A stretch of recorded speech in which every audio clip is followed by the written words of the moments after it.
الدین النصیحہ، دین خیر خواہی کا نام ہے۔ میرے دوستو، اگر جذبہ ہمدردی میرے دل میں دوسرے مسلمان کا نہیں ہے تو میں مسلمان نہیں ہوں، یاد رکھیے گا۔ یہ دونوں جوڑ ہیں، دین اور خیر خواہی۔ اللہ جس نے ہمیں دین دیا، اللہ ہمارا خیر خواہ ہے، کہو بے شک۔ نہیں ہے؟ زور سے بولو جو نہیں بول رہے ہو، نہیں ہے کہ اللہ خیر خواہ؟ اللہ چاہتے ہیں تم جہنم میں جاؤ؟ نہ نہ نہ نہ، اگر اللہ چاہتے ہوتے تو 1,40,000 نبی نہ بھیجتے۔ جس نے ہمارے بناتے وقت فرشتوں سے کہا تھا یہ مٹی کے پتلے کو نہ دیکھو، اس کے اندر جو ہے وہ میں جانتا ہوں۔ وہ کہتے ہیں کہ ایک ہندو نے سڑک کے کنارے دکان بنائی، بنیے نے تو خوب پیسہ کمایا، تو 2-4 مہینے کے بعد دیکھا کہ آمدنی خوب ہو گئی، تو ایک دن کہنے لگا 2-4 سال میں لکھپتی ہو جاؤں گا۔ تو اتنے میں کسی دوسرے بنیے نے دکان کے دوسرے کنارے بھی اسی سامان کی دکان بنا دی۔ اب گاہک کم ہو گئے تو بنیا تو سوچتا ہے کہ پہلے دوسرے والے کا بیڑا کیسے غرق کروں، یہ کیسے میرے مقابلے میں دکان بنا لی۔ یہ تھا بنیے کا، لیکن آج مسلمان کے اندر آ گیا۔ 2 مسلمان ایک چیز کی دکان آمنے سامنے نہیں بنا سکتے۔ وہ کہتا ہے میری روزی پہ لات مار رہے ہو، ادھر مسلمان ہیں، سمجھتا ہے، ایمان ہے، یقین ہے، عقیدہ ہے، رزق اللہ نے دینا ہے، میرا رزق اللہ کے ذمہ ہے، لیکن پھر بھی دل کے اندر شیطان ہے کہ اس کی دکان بن گئی ہے، میرے رزق پہ لات مار گئی، میرا رزق کم ہو جائے۔ یہ تو بنیے کا طریقہ تھا، مسلمان کا تو نہیں تھا۔ مسلمان تو دوسرے کی خیر خواہی سوچتا ہے۔ تو جب دکان بن گئی تو اب ادھر کاروبار گھٹ گیا، تو مہاراج ہر ہفتے کسی نہ کسی کو بلا لیتا تھا، مہاراج کوئی طبیب دے دو، کوئی پھونک مار دو، کوئی ایسا منتر پڑھ دو کہ اس کا کاروبار بند ہو جائے۔ تو مہاراج جتنے آتے تھے گرو، وہ بھی کہتے کہ بھائی دیکھو ہم کسی کا نقصان نہیں کرتے۔ اس زمانے میں وہ گرو بھی کو اچھے ہوتے تھے۔ تو ایک دن ایک گرو ایسا بھی آ گیا، اس نے کہا دیکھو میں تو کچھ نہیں کرتا، تمہیں ایک جاپ ایسا دیتا ہوں وہ جپو، منتر ایسا دیتا ہوں وہ پڑھو، پڑھنے کے بعد ایک دن بھگوان تمہاری دکان پہ آ جائیں گے، پھر بھگوان سے جو کہنا ہے کہہ لینا۔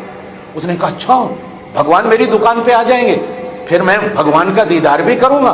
بھگوان، اس نے کہا ہاں جب بھگوان آ جائیں گے تو باتیں بھی کر لینا، دیدار بھی کر لینا۔ تو سوچنے لگا اچھا جب بھگوان آ جائیں گے تو پھر تو بیڑا پار، بھگوان سے کہوں گا 10 لاکھ روپیہ دے دو، بھگوان سے کہوں گا 1 کروڑا گاڑی دے دو، بھگوان سے کہوں گا 1 بنگلہ دے دو، بھگوان سے کہوں گا یہ دے دو وہ دے دو۔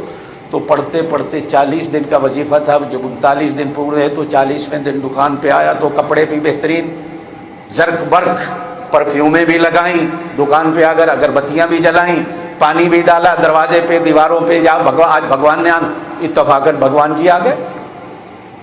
اب بھگوان آئے تو کہنے لگے ہاں بیٹا مانگ، مجھ سے کیا مانگتا ہے؟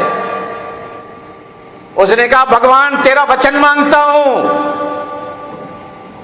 بھگوان نے کہا بیٹا میں جانتا ہوں تو کون سا وچن مانگتا ہے، 10 لاکھ روپیہ، گاڑی، بنگلہ، اس دکان والے کا ستیہ ناش؟ کہا بھگوان یہی کہتا ہوں۔ کہنے لگا یہ دوں گا لیکن میری ایک شرط ہے۔ کہا بھگوان وہ کیا؟ کہ تجھ سے دگنا اس کو دوں گا جو سامنے والا ہے۔ انہوں نے کہا بھگوان منتر تو میں پڑھتا رہا، اب یہ کیا کہ اس سے مجھ سے دگنا اس کو دے گا، یہ تو سارا نقصان ہو گیا۔ پھر سوچتے سوچتے کہنے لگا اچھا بھگوان سچی بات ہے کہ مجھ سے دگنا اس کو؟ ہاں دوں گا۔ کہا پھر بھگوان ایسا کرو میری آنکھ 1 پھوڑ دو، میری 1 آنکھ پھوٹے گی اس کی تو 2 پھوڑ دو گے نا، میری 1 رہے گی دکانداری چلتی رہے گی، اس کی تو دونوں چلی جائیں گی، اندھا ہو جائے گا دکان تو بند ہو جائے گی نا۔ میں اور آپ، یہ کام ہندو کا تھا، بنیے کا تھا کہ میں ایک دوسرے سے جلوں، میں ایک دوسرے کے منتر کروں، جادو کروں، ٹونے کروں، اس کا رزق بند ہو جائے، وہ ہو جائے۔ ارے بابا مسلمان ہو کر اپنے آپ کو ہندو کیوں بنا رہا ہے؟ اپنے آپ کو یہ تو مسلمان ہے، تیرا تو ایمان ہے، وہ چیونٹی کو رزق دیتا ہے، تجھے نہیں دے گا؟ جس نے تجھے اپنے ہاتھوں سے بنایا ہے، 9 مہینے اپنی قدرت کی کاریگری کی ہے، اپنی صورت پہ بنایا ہے، روح تیرے اندر اپنے ہاتھوں سے ڈالی ہے، کیا وہ تیرا نقصان چاہے گا؟ نہ نہ نہ نہ، اللہ کی قسم ہے، اللہ کی قسم ہے، تم نہ بھی کرتے رہو، جو رزق اس نے دینا ہے وہ دینا۔ تم کہو اللہ میرا گھر بھر گیا، وہ کہتے نہیں جو میں نے دینا ہے وہ دینا، جو لکھ رکھا ہے وہ پورا کرنا ہے، چاہے تیرا 1 گھر نہیں، 2 گھر نہیں، 10 گھر بھر جائے، جو دینا ہے وہ دینا ہے۔ ایک بندہ کہتا ہے جی پھر اللہ بھی تو زیادتی کرتے ہیں جی، کسی کو نہیں دیتے کسی کو دے دیتے ہیں، تو اللہ قرآن میں کہتے ہیں نحن قسمنا بینہم، یہ تقسیم ہم خود کرتے ہیں، کسی کو سونے کے مکان دے دیتے ہیں، کسی کو رات کو سونے کے لیے جھونپڑا بھی نہیں دیتے، یہ تقسیم ہم خود کرتے ہیں۔